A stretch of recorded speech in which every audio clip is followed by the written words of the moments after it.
우리가 함께 읽은 이 본문은 예수님의 유년기 시절에 대한 권위 있는 유일한 해석입니다. 해석은 많이 있는데 그 중에 권위를 가지고 있는 해석은 이 본문이 유일합니다. 예를 들면 사람들이 이 예수님의 12살부터 공생의 기간까지를 궁금해해서 자기네 마음대로 자기네 뜻대로 이 빈틈을 메우고자 하는 시도가 있었습니다. 예를 들면 예수님께서 12살 시절에 6월절에 예루살렘에 올라갔습니다. 그런데 하필 거기에 인도 오리사주의 왕족이 같이 찾아온 거예요. 유대교의 종교를 탐험하기 위해서, 탐구하기 위해서. 그래서 오리사주 왕족이 딱 보니까 예수님이 너무 총명한 거예요. 부모도 떠나고 없는데 혼자서 선생들과 이야기하니까 얘 너무 총명하다. 그래서 마리아와 요셉이 찾아왔을 때 말합니다. 얘를 인도 불교 유학을 시킵시다.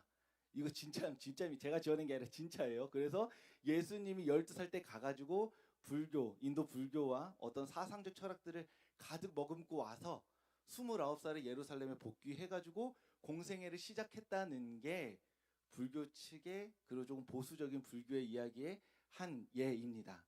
그러니까 예수님이 12살부터 29살까지 뭐 했는지 모르니까 깜깜하니까 이렇게 불교를 높이고 기독교를 조금 낮추기 위해서 예수님이 사실 그 기간에 불교에서 좀 공부 좀 했어. 예수님 사실 우리 쪽이야. 이렇게 우기는 거죠. 사실은 유튜브 가짜뉴스 측에도 끼지 못하는 그리고 제가 초등학교 때 밤 12시가 되면 초등학교 중앙에 있는 이순신 동상이 이렇게 걸어 움직이면서 칼을 막 휘두른다고 했었거든요.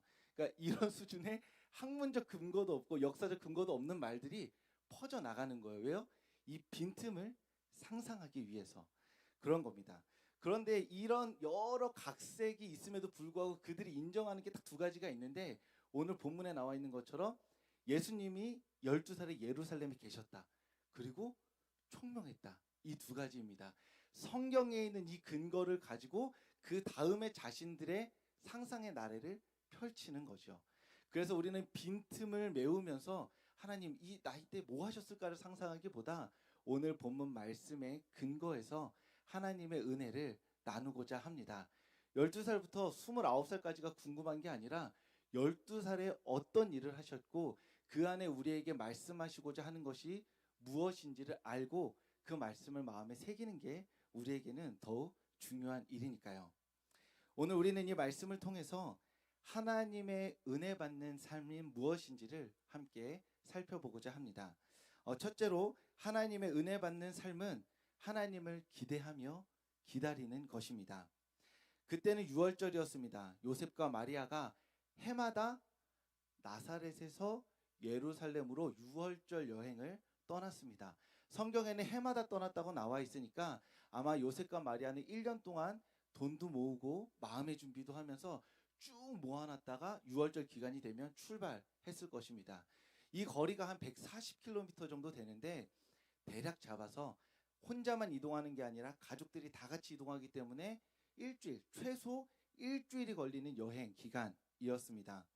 그러면 이 일주일 동안 뭘 하는 거냐면 오로지 6월절에 예루살렘에서 있을 6월절만을 상상하고 생각하면서 그 일주일을 걸어가는 거예요. 그동안에 뭐 부업을 할 수 있는 것도 아니고 지금처럼 핸드폰으로 유튜브 보면서 세상사를 알아가는 게 아니라 그 여행을 출발하고 도착하기까지는 오롯이 뭐만 생각하는 거예요? 6월절에 그 임하실 하나님의 영광만을 상상하며 가는 겁니다. 혹시 일주일 정도 하나의 목적지를 향해서 가보신 적이 있으신가요? 아마 뭐 해상 크루즈 여행 같은 거 가시면은 이렇게 이동거리가 좀 될 텐데 제가 그런 경험을 딱 한 번 해본 적이 있습니다. 제가 해군을 나왔는데 그때 이제 운 좋게 이렇게 세계 일주를 하는 그런 배를 탔습니다. 뭐 제가 했던 일은 굉장히 중요한 일은 아니고 사관생도들이 세계 일주를 할 때 그 사관생도들이 세계 일주를 잘할 수 있도록 바닥을 닦는 병사 역할을 제가 했던 거죠. 그래서 운이 좋았습니다. 뭐 대단한 건 아니었어요. 그때 일주일 가는데 하와이에서 이제 미국의 그 캐나다의 밴쿠버까지 가는 그 여정이 한 열흘 됐습니다. 그럼 어떤 거냐면 배를 타고 아침에 눈을 떠서 바깥을 보면 찬란한 해가 비추고 망망대해가 펼쳐져 있는 거예요. 아름답다. 막 돌고래가 막 뛰어다닙니다. 와, 막 너무 좋다. 자고 일어났어요. 또 망망대해가 쫙 펼쳐져 있습니다. 아름답다. 돌고래 저기서 막 뛰고 있어요. 너무 신기하다. 자고 일어났어요. 망망대해 땅이 없나? 이런 생각이 드는 거예요. 그리고 이제 군대에서 레이더를 보기 때문에 레이더가 이렇게 뱅글뱅글 돌거든요. 그러면 그 돌면서 주변에 있는 어떤 물체들을 감지하면 반짝반짝 하는데 열흘 동안 한 번도 반짝거리지 않는 거예요. 그러니까 이게 뭐지? 하는 겁니다. 사람들이 하루, 이틀, 한 닷새까지는 그냥 그런가 보다 하는데 닷새 넘어가니까 약간 처음 저희 같은 20대 초반의 병사들은 불안한 거예요. 땅이 나옵니까? 병장도 처음인데 병장님 땅이 나옵니까? 저희 정말 도착합니까? 막 이러면서 열흘쯤 딱 도착했을 때 밴쿠버 땅이 딱 보였을 때 그 함교에서 그걸 딱 지켜보던 사람이 소리를 빡 지르는 겁니다. 육지다! 그 저희가 다 같이 우르르 뛰어나가서 우와 육지다! 이랬던 거예요. 별거 아닌데 열흘 동안 뭐만 기다렸냐면 땅이 나오기를 기다렸던 겁니다. 그래서 엄청나게 소리 지르면서 살았다 이렇게 했던 경험이 있습니다. 그러니까 일주일 정도, 열흘 정도 다른 여타의 생각들을 하지 않고 오로지 한 목적, 하나의 방향을 향해서 간다는 게 이런 거죠. 다른 모든 열망들은 막 잠재워져 있고 빨리 그 날이, 그 시간이 내가 기대하는 그때가 도래했으면 좋겠다라는 열망만으로 가득 차는 그 일주일의 여행 시간인 것입니다. 그렇다면 요셉과 마리아 그리고 예수님이 그 길을 가면서 당연히 유월절에 하나님의 임재를 우리가 경험하고 맛봤으면 좋겠다라고 생각했겠죠. 이 지긋지긋한 여행 다음 내년 절대 안 온다. 내가 1년 동안 모은 돈 다 쏟아부어가지고 이 여행하는데 길도 안 닦여 있고 너무 위험하고 내가 이 짓을 왜 하고 있나 이 생각 당연히 안 했겠죠. 성경에는 요셉과 마리아가 어떤 생각을 했는지 기록되어 있지는 않은데 구약 성경의 시편 말씀들을 통해서 우리는 그들이 어떤 행동들을 했고 어떤 묵상들을 했는지 알 수 있습니다. 우리 시편 84편 1절에서 3절까지의 이 성전으로 올라가는 이 노래가 있는데 이 말씀을 제가 읽어드리도록 하겠습니다. 만군의 여호와여 주의 장막이 어찌 그리 사랑스러운지요. 내 영혼이 여호와의 궁정을 사모하여 쇠약하며 내 마음과 육체가 살아계시는 하나님께 부르짖나이다. 주의 제단에서 참새도 제 집을 얻고 제비도 새끼들 보금자리를 얻었나이다. 이런 고백들을 계속 반복해 나가면서 하는 거예요. 작년에도 읊조렸고 그 전에도 읊조렸던 시편 말씀들을 가족끼리 노래로 부르면서 암송하면서 가는 겁니다. 6월절을 맞이하기 위해서 예루살렘으로 향하는 그 여행길은 하나님의 임재를 갈망하며 걷는 순례길이었습니다. 이 길 자체가 하나님을 향한 신앙 고백으로 가득 차 있는 길이었고 이 길의 끝에 보금자리와 같은 성전에서 만날 하나님을 향한 갈망을 아주 예민하게 만드는 시간이었다는 거죠.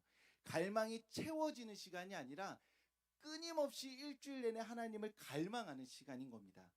그래서 이렇게 하나님을 향한 목마름과 허기가 누적되고 정립되다가 순례자들이 여호와의 궁정을 사모하다가 쇠약해지기까지 하는 겁니다. 그냥 평소에 일상생활을 하면서 하나님을 너무 사랑해서 갑자기 몸이 막 너무 사랑하는데 쇠약해져 이런 경우는 거의 없잖아요. 아무리 뜨거운 사랑을 해봐도 몸이 약해질 만큼 사랑하는 경우는 거의 저는 그만큼 사랑했는데 그런 경우는 거의 없다고 볼 수 있는 거죠. 그런데 성경에서 뭐라고 나오냐면 하나님을 너무 사랑해서 몸이 쇠약해졌다고 나와요. 왜요? 일주일 동안 하나님 만날 생각에 가득 차 있는 거거든요.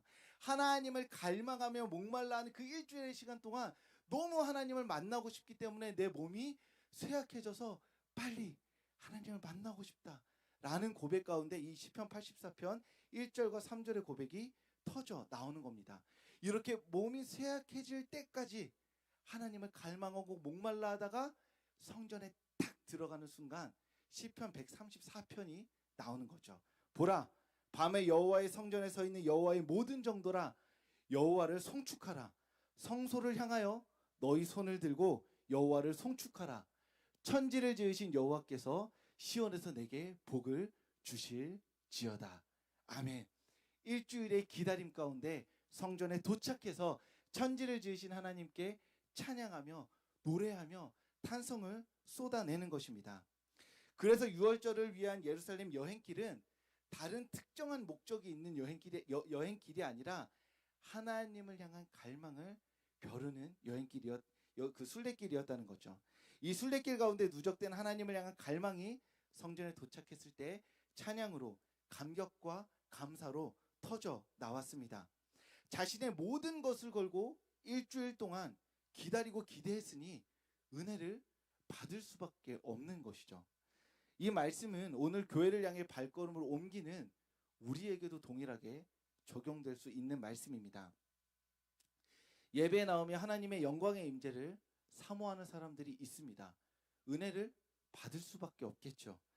오늘 무슨 찬양을 부를지 기대하면서 목을 가다듬는 사람, 그 사람 그렇게 오늘 무슨 찬양 부를까? 이 찬양 부를까? 지난주에 저 찬양 불렀는데, 그러면서 복습하고 예습하는 사람이 여기 안에 들어오면서 앉아서 찬양 부를 때 은혜를 받을 수밖에 없겠죠. 오늘 나에게 어떤 하나님의 말씀이 선포될지를 옷을 입으면서 구약일까? 신약일까?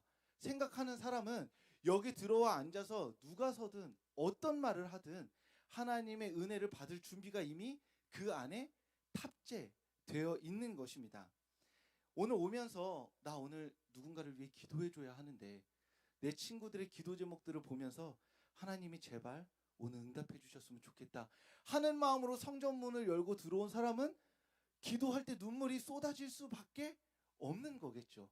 하나님을 기다리고 갈망한 만큼 하나님의 은혜가 부어지고 그 은혜를 맛보게 되는 겁니다. 그런데 반대로 예배실 들어오기 전까지 어젯밤에 내가 너무 좋아하는 트로트 가수 신곡이 나왔어.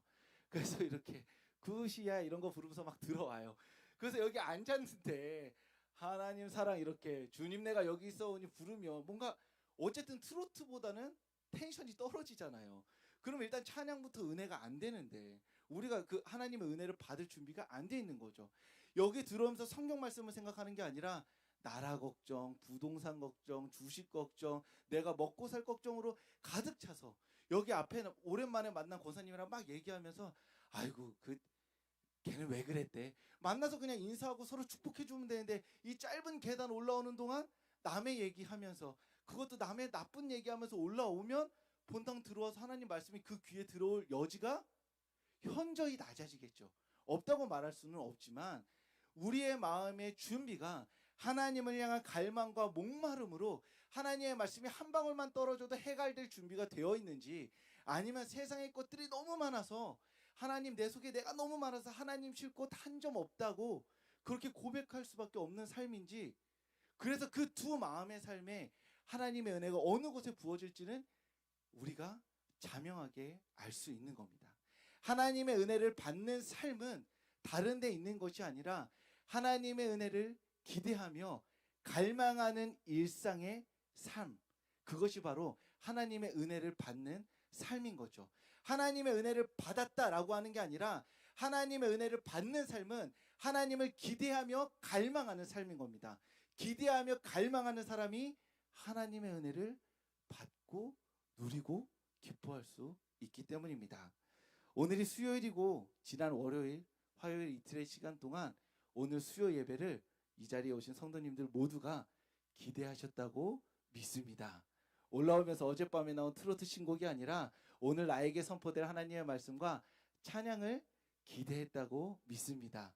그렇게 기대한 우리에게 오늘 이 모든 시간 하나님의 은혜가 임할 줄로 믿습니다. 둘째로 하나님의 은혜를 받는 삶은 이 세상과의 창조적인 결별을 감행하는 삶입니다. 하나님을 향한 기다림과 기대를 가지고 유월절에 올라갔어요. 너무 은혜를 많이 받았습니다. 그리고 나서 이제 집에 돌아가야 하죠. 집에 돌아가려고 해서 다시 일주일길을 가기 위해서 준비를 막 하고 대가족이 준비를 한 다음에 출발을 했습니다. 그리고 첫날 밤에 우리가 늘 머물던, 해마다 왔으니까요, 예수님 나이로 하면 12번째 머물던 여관에 모여서 인원 점검을 하는데 누가 없어요? 예수님이 없는 거예요. 예수님처럼 특별하게 태어난 사람 그 자리에 아무도 없었겠죠.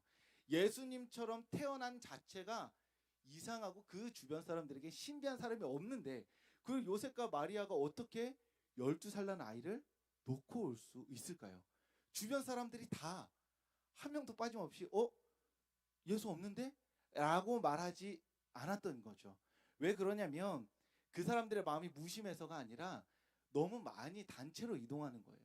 갈릴리 나사렛에서 요셉과 마리아와 예수님, 뭐 다른 형제들이 이렇게 한 4-5명이 움직이는 게 아니라 그 동네가 마치 이렇게 마을버스 45인승 타고 올라가듯이 6월절에 같이 가는 겁니다. 왜요? 그래야 안전하고 여행 비용도 아끼고 서로 도울 수 있으니까요. 그래서 대규모 여행이기 때문에 12번 동안 당연히 예수라는 아이가 늘 자신이 있어야 할 자리에 있겠다고 생각하고 어른들은 출발한 거고, 있을 자리에 없는 사람들은 오늘은 부모님과 같이 갔겠거니 하고 하루길을 갔다가 인원점검하면서 알게 된 겁니다.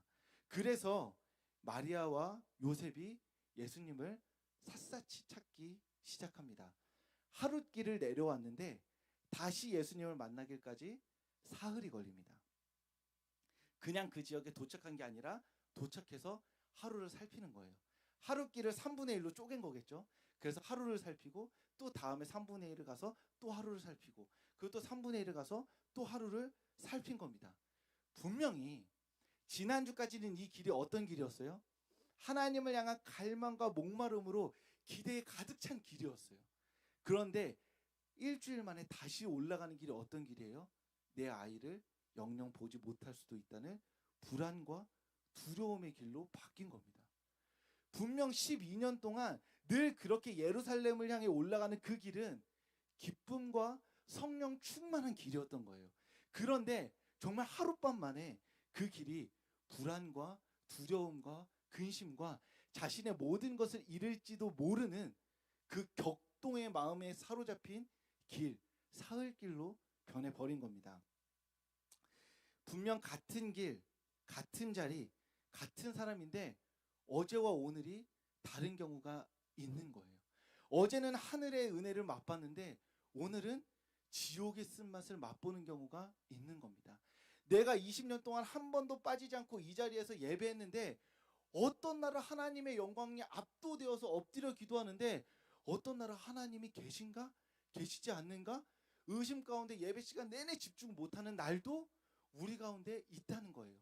우리의 삶이, 우리가 살아가는 인생 자체가 하루는 천국일 수 있지만 하루는 지옥일 수 있는, 천국과 지옥이 뒤섞여서 뒤범벅되어 있는 날일 수 있다는 겁니다. 그래서 야고보서는 이렇게 말합니다. 4장 14절에 내일 일을 너희가 알지 못하는도다. 너희 생명이 무엇이냐? 너희는 잠깐 보이다가 없어지는 안개니라. 안개와 같은 인생입니다. 우리가 안전하다고 믿고 발딛고 있는 소망이 언제 무너질지 모르는 인생인 거죠. 그럼에도 불구하고 포기하지 않고 끝까지 나의 길을 걸어가야만 하는 것입니다. 내가 할 수 있는 최선을 다해서 나에게 주어진 삶을 걸어 나가야 하는 거예요.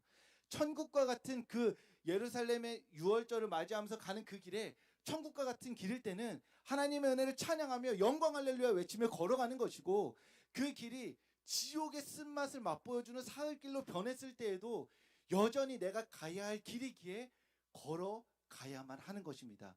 그렇게 걸어가는 길 끝에 하나님의 은혜와 임재가 있을 줄로 믿어야만 하는 것이죠. 요셉과 마리아가 그렇게 사흘을 걸어가는 겁니다. 그리고 마지막에 예루살렘 성전에 도착합니다. 예루살렘 성전에 없으면 어떤 거죠? 없는 거예요. 더 찾을 데가 없는 겁니다.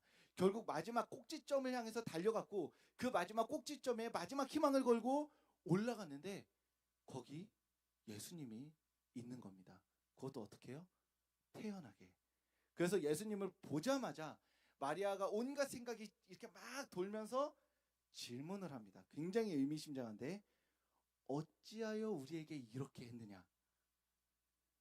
내 아버지와 내가 근심하여 너를 찾았다 라고 말합니다. 아이를 나흘 만에 찾은 거예요. 정확히 말하면 하루길 왔다가 사흘 걸렸으니까 나흘인데, 나흘 만에 찾았으면 뭐라고 하시겠어요? 저 같으면 일단 등짝을 때립니다. 등짝을 때리고 제가 분노가 이제 가득 차 있겠죠. 야 이놈아, 등짝을 빡 때린 다음에 안아주고 사랑한다고 말해주겠죠. 저희 아버지가 아직도 제 얘기하시는 게, 제가 5살 땐가 저를 잃어버렸던 얘기를 하세요. 아버지가 닭 도매상을 하셨는데 잠깐 거래처에 갔다 왔는데 제가 5살 난 제가 없는 거예요. 그래서 아버지는 나이 40에 낳은 귀한 아들 잃어버렸다고 온 동네를 사방을 돌아다녔는데 몇 시간을 찾다가 보니까 제가 어디 있었어요?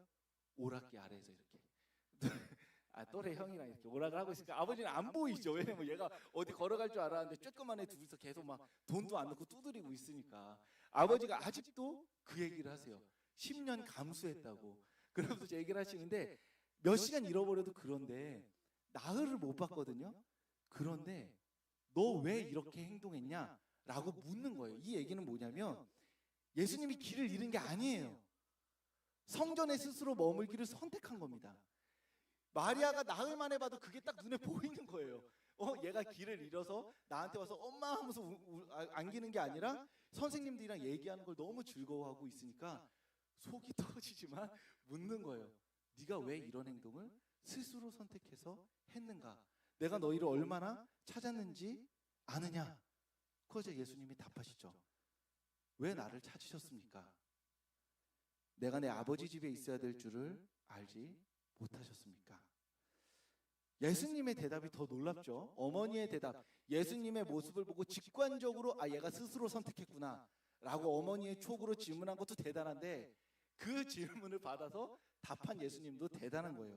그 말은 뭐예요? 뭐하러 사흘이나 곳곳을 찾으셨어요, 이 말이에요. 내가 육신의 어머니와 아버지 곁에서 떨어졌으면 누구와 함께 있는 거죠? 하나님 아버지와 함께 있는 것이고, 하나님 아버지는 어디 계세요? 성전에 있으니까 그냥 잃어버렸으면 바로 성전으로 오시면 되는데 왜 나를 찾으셨어요?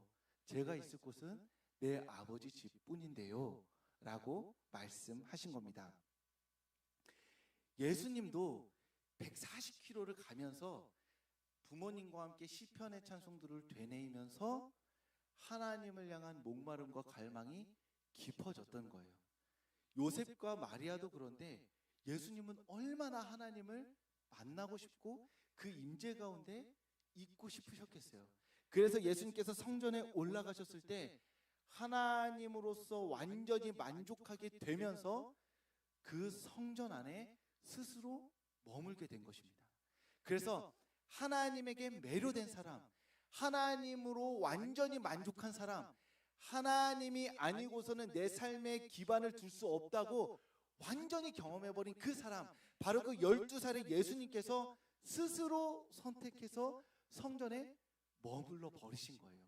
그곳에서 나랑 대화가 되는 수준의 선생들과 대화하는 게 즐거운 게 아니라 그 성전 가운데 하나님의 임재가 있기 때문에 부모님과 친척과 함께 있는 시간이 아니라 하나님과 함께 있는 시간을 선택함으로써 하나님의 임재를 맛보고자 했던 것입니다. 이 말씀은 아브라함의 말씀과 묘하게 겹치는 데가 있어요. 하나님께서 아브라함에게 뭐라고 하시냐면 너의 고향과 친척과 아버지의 집을 떠나라 라고 말씀하십니다. 가장 익숙하고 안전하고 편안한 그 자리, 너의 이전의 삶의 자리, 이제 하나님의 말씀을 따라 순종해야 될 삶의 자리 이전에 청산해야 될 그 삶의 자리를 떠나라라고 하나님은 말씀하시고 명령하신 거죠. 단순히 물리적으로 가출하라는 게 아니라 이전의 그 삶의 자리에선 하나님의 말씀에 순종할 수 없으니, 하나님의 임재를 경험할 수 없으니 하나님의 말씀에 순종하고 임재를 경험할 수 있는 그 하나님의 자리를 위해서 창조적으로 그 가족들과 결별하라, 바로 아브라함에게 하신 말씀입니다. 예수님께서는 자신의 아버지와 어머니, 그 가족들과 함께 과감한 결별을 선택하신 거예요. 성전만을 선택한 것이 아니라 아버지와 어머니와의 잠시간의 결별도 선택한 겁니다. 왜요? 하나님의 임재가 너무나 좋아서, 이곳에서 하나님의 말씀을 들으면서 집중적으로 하나님께 훈련받고 하나님과 교제하는 그 시간이 너무나 기쁘기 때문에 아버지와 어머니와의 시간들을 거절하고 결별하고 하나님을 선택한 겁니다. 아브라함이 물리적으로 떠났듯이 예수님은 물리적으로 떠남과 동시에 하나님의 임재인 성전 가운데서 하나님과 함께 교제했던 것이죠. 이것은 단순히 물리적 결별만을 의미하는 게 아니라 예수님께서 이 12살 시절에 이미 하나님의 임재에 사로잡혀서 친척과 본토와 다른 사람들의 시선을 떠나 하나님의 말씀에 순종할 그 삶을 준비하셨음을 알 수 있는 겁니다. 예수님, 성경에서는 예수님이 이 이후에 가족에게 순종하며 잘 지내셨다고 나옵니다. 그러니까 한번 떨어져서 영원히 떨어져 살았다는 게 아니라 이 짧은 시간의 결별을 통해서 하나님의 임재에 몰입하였고, 그 몰입한 12살 시절의 마음을 가지고 공생의 시간까지 자신을 준비하다가 공생의 시간에 하나님 앞에 나와서 하나님께 순종의 삶을 살게 되셨다는 겁니다. 이러한 창조적 결별이 바로 하나님의 은혜를 받는 삶의 기본인 것입니다. 그래서 우리는 이 말씀을 읽으면 저는 독립했는데요, 전 누구와 떨어져야 하죠? 제가 잘라내야 하는 사람, 그리고 어떤 악이 있나요? 라고 묻겠지만, 이것의 핵심은 무엇이냐면 악으로부터의 결별 이전에 선과의 결합. 그래서 부모님을 떠나는 것에 집중하는 게 아니라 하나님과 함께하는 자리에 집중해야 하는 것이죠. 그래서 사순절을 맞이해서 금식하는 것, 그것도 창조적 결별의 한 방편인 것입니다. 내가 제거해야 할 악을 찾는 것이 아니라 하나님께 몰입해야 할 자리를 찾는 것이 창조적 결별의 우선순위가 된다는 것이죠. 그래서 내가 먹고 마시면서 그냥 보내는 일반적인 일상생활에서 단절하고 금식하면서 하나님께 몰입하면서, 하나님, 제가 하나님께 순종하며 거룩한 삶을 살고 싶습니다 라고 기도해야 하는 것입니다. 더 쉽게 말하자면 시간을 정하고 마음을 정해서 기도의 자리를 찾는 것도 창조적 결별의 한 모양일 수 있습니다. 왜냐하면 그 시간에 기도 안 하면 뭐예요? TV 보거나 누워있거나 잠을 자게 되니까요. 성경을 읽는 시간, 그리고 성경 공부에 참여해서 그 성경 공부 시간에 집중하는 그 모든 시간 자체가 바로 창조적 결별의 시간인 것입니다. 왜냐하면 그것을 안 했다면, 하나님에게 집중하기 위해 시간을 떼어놓지 않았다면 하나님에게 집중하지 않았을 것이기 때문입니다. 오늘 이 수요 예배 자리 또한 일상과의 창조적 결별을 선택한 행동 중에 하나인 것입니다. 우리는 1시간 동안 집중해서 하나님께 찬양하고 말씀을 듣고 기도합니다. 그래서 하나님께서는 우리가 집중하는 이 시간 가운데 우리의 기도에 응답하시고 귀 기울여 주신다는 것입니다.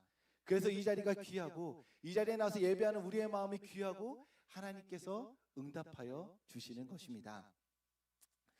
수요에 배우신 성도님들, 저는 오늘 하나님의 은혜 받는 삶에 대해서 2가지를 말씀드렸습니다.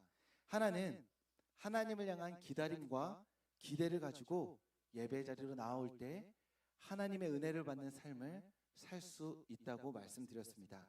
그리고 또 하나는 일상과의 창조적 결별을 감행하면서 하나님과의 시간을 가질 때 하나님의 은혜를 받는 삶을 살게 되는 것입니다. 오늘 이 자리 가운데 하나님을 향한 기다림과 기대를 가지고 나오신 줄로 믿습니다. 또한 일상과 창조적 결별을 감행하면서 오롯이 하나님에게 집중하기 위해 이 자리 가운데 나오신 줄로 믿습니다. 그러니 우리의 그 마음을 아시고 응답하실 그 주님을 기대하며, 그 주님을 찬양하며, 그 주님께 감사하며 오늘 우리가 이 시간 함께 기도하는 시간을 가졌으면 좋겠습니다. 하나님, 많은 말을 드렸습니다. 어느 것 하나 허튼 말이 없이 마음을 꾹꾹 눌러 기도에 담았습니다. 그러니 주님, 우리 기도에 응답하여 주시옵소서. 미처 하나님께 드리지 못한 말들도 있습니다. 이것까지 기도해도 되는지 주저한 기도 제목들도 있습니다. 우리 마음을 아시는 주님께서 헤아려 주시고 귀 기울여 주시고 응답하여 주시옵소서. 하나님, 우리가 기뻐하고 순종하며 흐트러짐 없이 주님을 신뢰하면서 우리에게 주어진 길을 걸어가게 하여 주시고 마치게 하여 주시옵소서. 이곳저곳 둘러보며 더 나은 삶이 있는지 바라보는 것이 아니라 오직 우리를 부르신 하나님을 바라며 기대하며 기다리며 우리의 길을 걸어가게 하여 주시옵소서. 사랑합니다 예수님. 예수님 이름으로 기도합니다. 아멘. 이제는 우리 구주 예수 그리스도의 은혜와 하나님의 사랑과 성령의 교통하심이 하나님의 은혜 받는 삶을 살아가기 위해 하나님을 기다리며 기대하는, 그리고 창조적 결별을 통해 하나님의 임재 가운데 거하고자 하는 모든 이들의 머리 위에 지금부터 영원까지 함께 하시기를 간절히 축원합니다. 아멘.